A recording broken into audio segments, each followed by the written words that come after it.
Firman Tuhan untuk menutup malammu hari ini. Teman-teman, menarik banget loh ketika Tuhan memanggil Abraham untuk meninggalkan tanah bapaknya, tanah leluhurnya, untuk pergi ke sebuah tanah perjanjian yang akan ditunjukkan oleh Tuhan. Tuhan belum kasih tunjuk loh ke Abraham.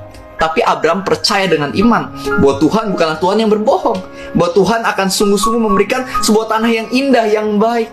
Tuhan akan memberikan berkat yang mungkin selama ini nggak pernah dia bayangkan. Dia percaya sama Tuhan dengan iman, bukan karena melihat. Dan itulah yang Tuhan pengen dari kehidupan kita.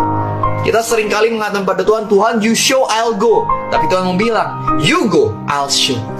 Jadi teman-teman, kita harus mengerti bahwa sistemnya Tuhan adalah Tuhan pengen kita melangkah dulu nih.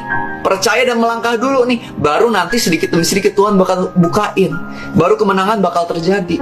Karena Tuhan senang banget ketika kita percaya sama Dia, percaya sama perkataan Dia. Maka itu mulai hari ini kalau misalnya Tuhan minta kamu melakukan sesuatu, meskipun awalnya menurut kamu nggak masuk akal, nggak masuk logika, mungkin kelihatannya ini terlalu berat. Kalau Tuhan yang udah minta, udah percaya aja, lakukan teman-teman.